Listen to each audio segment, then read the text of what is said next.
this is my moment now, Dr. Stan. This is what I read so many med articles about. Okay, so guys, listen, to have a baby, you have to have sex. I know.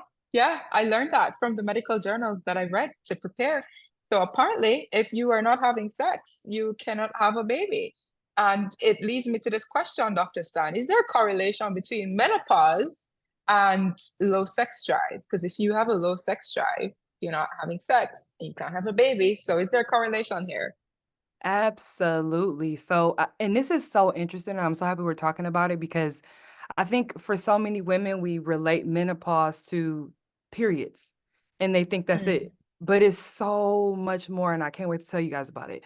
So, with vaginal dryness, so what ends up happening is that those estrogen receptors and some of the other steroid hormone receptors that we get from our ovaries are all throughout the vagina and all throughout the bladder. There's also changes that happen with the adrenal gland, which is a gland that sits on top of the kidneys.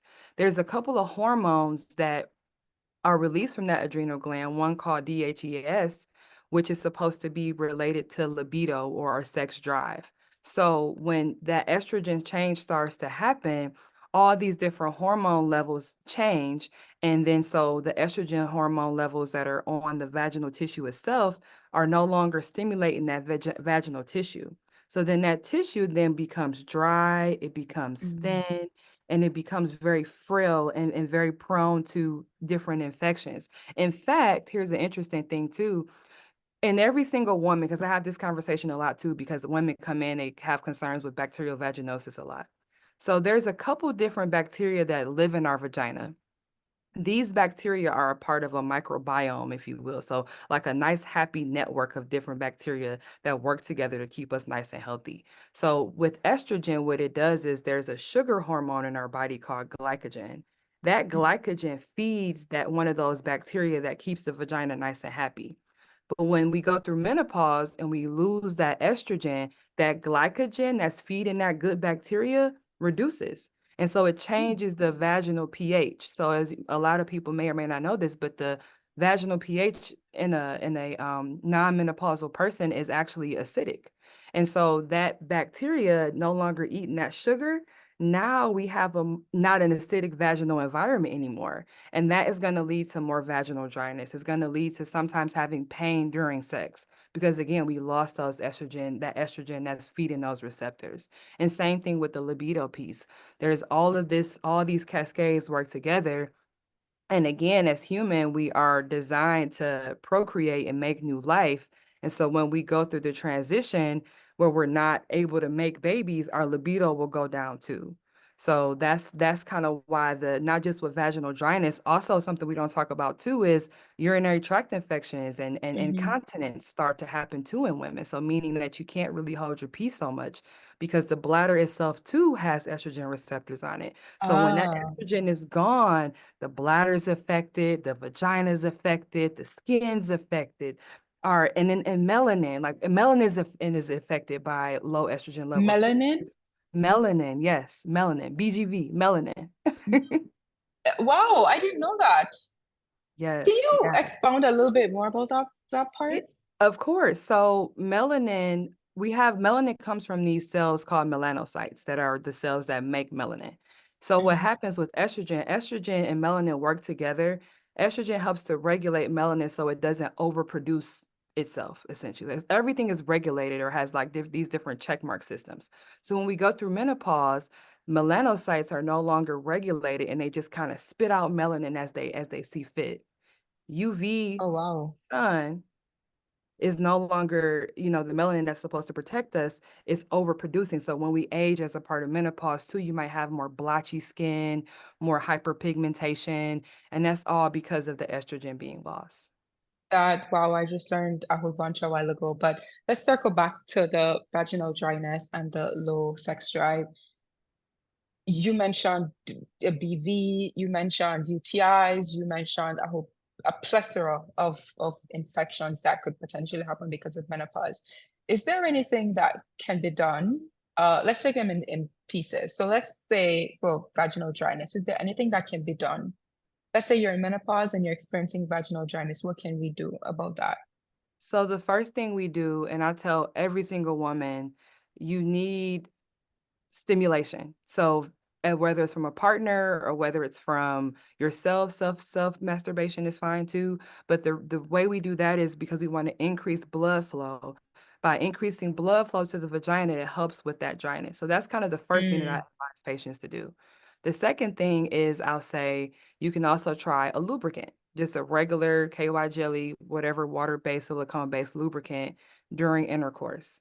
And I think it's important to explain this to your partner too, and then also for women to understand this because there's a lot of stigma behind getting wet, right? I can't get wet anymore naturally. And is there something wrong with me? There's not. This is a normal transition that starts to happen. And then if women don't feel any benefit from just lubricant therapy, we can use estrogen therapy that works just on the vagina. And this will help with the bladder issues, all the mm. issues I was telling you about in terms of urination and just dryness and pain with sex. What Oh, wow. actually ends up Okay. happening too, the vaginal canal starts to narrow through this menopausal transition as well. So that's why I tell people you gotta use it or you'll lose it. That's a true statement. I feel like we should have had more men. I wonder if we have any men at all in this webinar because we should have had some men in here to be hearing all of this so that our lovely ladies here, you don't have to explain by yourself as to what's happening. They could just be here, could hear it straight from Dr. Tan, but so essentially stimulation, lubrication, but stimulation.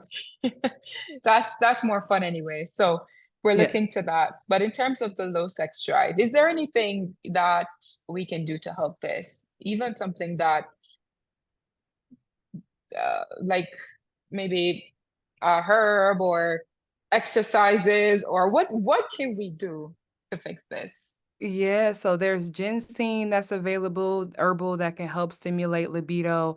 Actually, I was doing some research on this not too long ago to help a patient, and breast stimulation, so suckling on the breast causes the release of oxytocin, which is a sexual arousal hormone. So I think women also should work on changing maybe how they have sex. So maybe working on more foreplay, spending more time during the foreplay phase of sex in order to help with libido as well. And of course, here at BGV, we have our In the Move vitamins as well.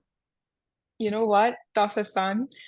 Yeah, we have the in the mood vitamin, but in terms of foreplay, this is not new. We've been yelling from the mountaintop, more foreplay, more foreplay. We need to put out a message. We need to broadcast this message from all the different channels that women need more foreplay. It's literally science. Dr. Stan said it. So it's not Exactly. just, And you know what it yeah. is too? Women women have this thing where we're always so busy. I'm busy, busy, busy, busy, busy. I don't have time. I don't have time. I think we too need to take a step back, take a minute, let our partners give us pleasure too, because sometimes we're the problem, if I'm being honest. Like we're always rushing, we're always busy. There's no time. I don't feel like it. But I think realizing that sexual health is a part of overall health, that's the thing. You know what? Okay. Oh, all right, Dr. Stan. I'm willing to accept it. All right. So if you are struggling with uh with foreplay, Dr. Stan mentioned we have a vitamin called In the Mood. It is bright and pink. In fact, it goes with our Menochill. Same color scheme. They're both very pretty. They're very, if you're an aesthetic person like me, you can just remember to take them every day because they are very pretty. But going back to the topic, there's a question that one of our BGV members submitted asking what are ways that I can make sex less painful during menopause? And I think Dr. Stan just introduced that answer. Essentially, can we go back to making sex 100% fun? Not a chore. It's not a chore. It's not a to-do list. It's not an item on your to-do list. It is fun. It is fun. Everybody type fun, please, because this is the one message we need to get out today. If I don't achieve anything else today, Dr. Stan, it is that sex needs to be fun. Okay? Fun. No, no, capital F-U-N. What kind of come on, F-U-N? No, it has to be capital F-U-N. You have to believe it, okay? Or else your partner is not going to believe it.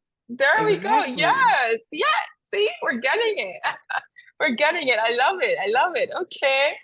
All right. So, are there any other ways we can make sex less painful during menopause, Dr. Stan?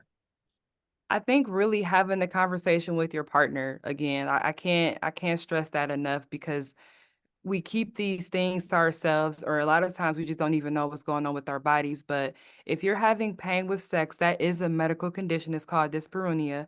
And we can give the first line treatment for that is estrogen gels. Or we have Mm. also these tablets you can insert inside your vagina too. It Does our makes the world of Menochill a help with difference. this?